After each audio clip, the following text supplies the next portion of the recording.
I know you've been waiting for this video. It's a detailed overview of House Bill 24-1098.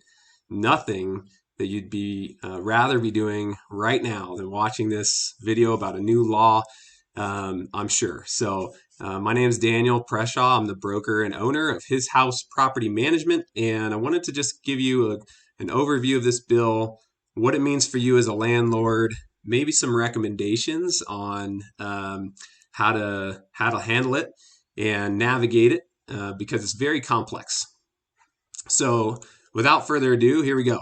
So this, if you don't know this guy, this is Harvey Specter. I wish I was Harvey Specter, but I'm not. Harvey is a character on the popular TV series called Suits, and I just love that show. But anyway, the purpose of this slide is to tell you that I am not an attorney. So I'm going to give you some information about this bill, maybe some recommendations, but ultimately you're responsible for complying with the law and seeking your own legal counsel, making sure you're compliant. So let's go over kind of some history and the basics. So historically speaking, there have been evictions and there have been lease non-renewals. So when you think of eviction, you think of you go to the house, you pull all the tenants' things out of the home, you put them on the curb, the sheriff's there. So it's a complicated deal. It's emotionally draining, just not a good thing to go through. So that's, evictions can happen for a number of different reasons.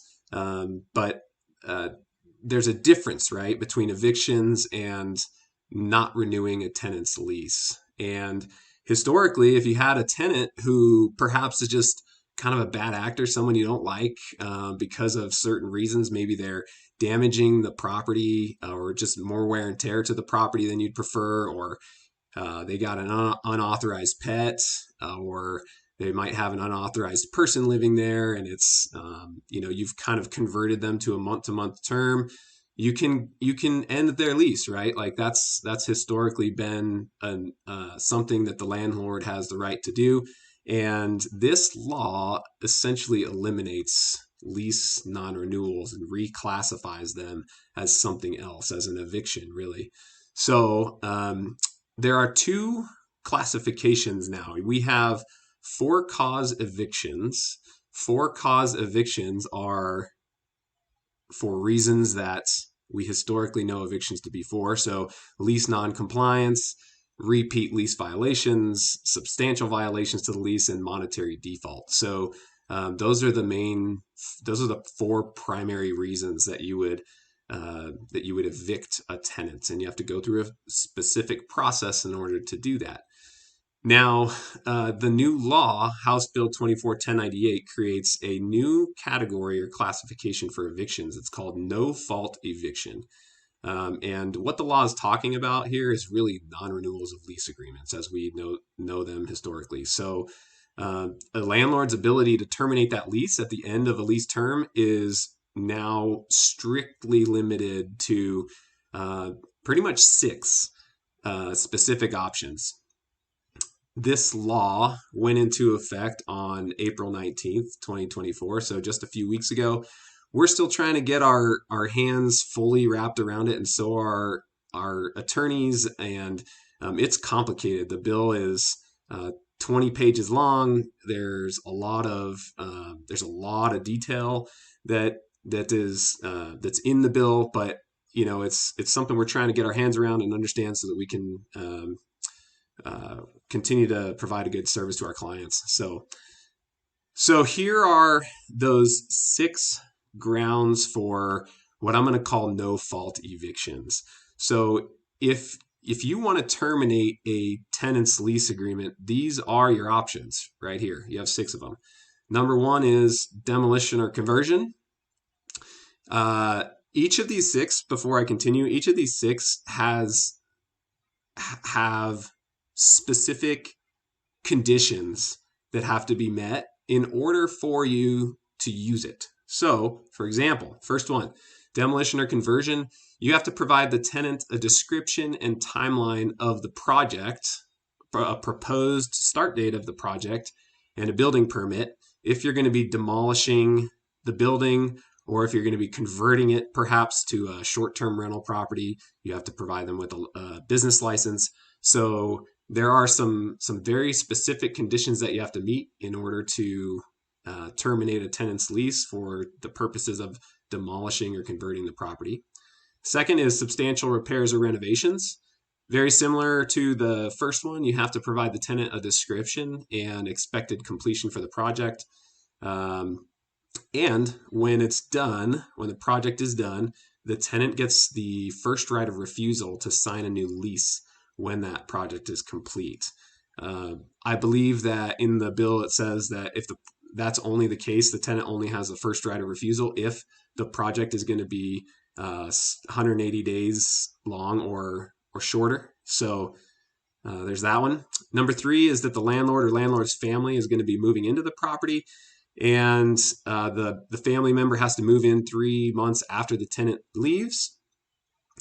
There's no substantially equivalent unit for the available for the landlord or landlord's tenant or family member to move into. So say, for example, that the landlord has a duplex and wants to move into the upper level of the duplex, but the lower level of the duplex is available, then you might have a hard time making that case.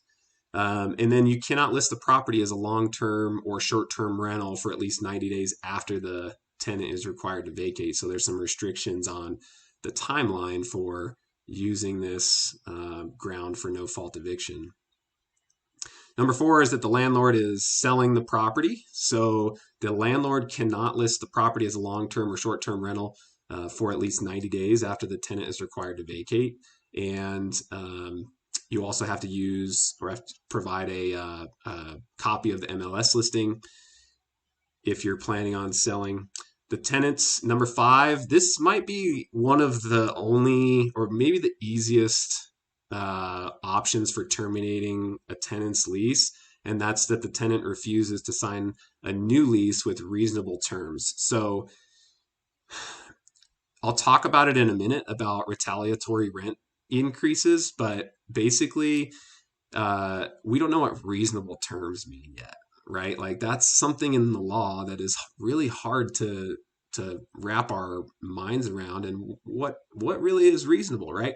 So if you provide the tenant an option to renew their lease and propose certain terms, you can give them a reasonable amount of time. Our legal counsel is that you make the offer of the new lease offer, and you give the tenants 14 days to either accept or decline the offer. If they don't accept it within the 14 days, then you have grounds for a no-fault eviction.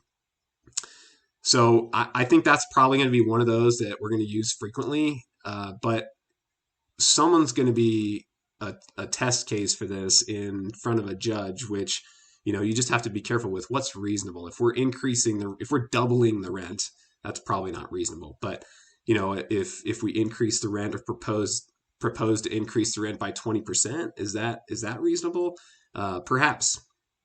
And then number 6 is history of non-payment of rent. And there are, again, some very specific caveats to this ground for no-fault eviction. And so history means that they've been late more than 2 times during a particular lease period. So we're talking about just the lease period in which they're in currently. So if you sign a lease renewal and you're on a new term starting, whenever that new lease term starts, that's a brand new lease term. So that period of that lease is when is kind of the time frame in which you're looking at there. And then late means more than 10 calendar days after the day it's due, and that you've served a demand for rent notice. So there's I think that one's going to be tricky too, because logistically you're going to have to post a tenant misses their rent payment on the 1st. You post a demand for rent or possession notice per the terms of your lease. Could be on the 2nd. If the rent is due on the 1st per the terms of your lease, you could post that demand notice on the 2nd. You give the tenant however much time to comply. If they go past 10 days, then that would be considered late. There are new notice requirements in this bill as well, and all of those reasons that I just outlined in the prior slide require 90 days notice. So if you are demolishing or converting, if you're renovating, if you're going to sell, if you're going to move back in, any of those grounds for no fault evictions require you as the landlord to give the tenant 90 days notice. So this is going to change like procedurally how things are done, and you know the way it works probably is you start the lease renewal process really early, so maybe 120 days early. And who in the world knows where they're going to be moving in 120 days from now, right? Like it's tough because we're we're it's just a long period of time. So if you're going to be selling the property, we have to consider that, and we have to give the tenant a notice 90 days in advance of you selling the property. All of those no fault grounds for evictions and all notices, actually, including demand for rent notices, require different service attempts. So this is something that we currently do for our clients. We post demand notices. If a tenant misses a rent payment, we'll post a demand notice. Or if we're having to serve a demand notice for a compliance issue, perhaps, we actually physically go to the property. We prepare an attorney prepared form, and we go to the property and we post it on the front door. And that is the appropriate way to do that by law. And now we have to make two separate service attempts on two separate days before it can be posted. So we go to the property, knock, knock, knock, tenant's not there. You can no longer put it on the front door. You have to document the date and time that you were there for the first service, that you failed at serving it to the tenant because they weren't home, and then you have to go back to the property a second time and attempt a personal service again. So it really makes serving demand notices more complicated, and just from a capacity and time standpoint, you're having to, especially for residential landlords who have properties that are scattered all over certain area, you're driving all over the place, trying to serve these notices, and it's going to take a lot more time. All of these legal notices now must be written in English, Spanish, or any other language that the landlord knows or has reason to know is the primary language of the tenant. So again, this is something brand new in this House Bill 24-1098.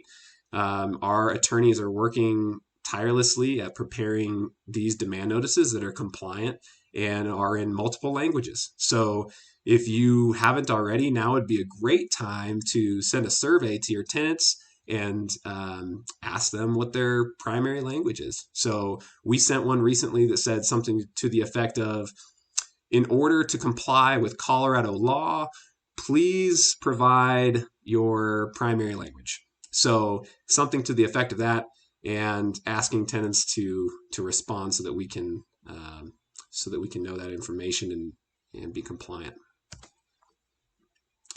Here's some exceptions that are probably going to be the most common. There's just a few that are outlined in the law. So this law actually applies, it says in the statute, it applies to every residential property in the state of Colorado, except, and then there's some carve outs. One is short-term rentals.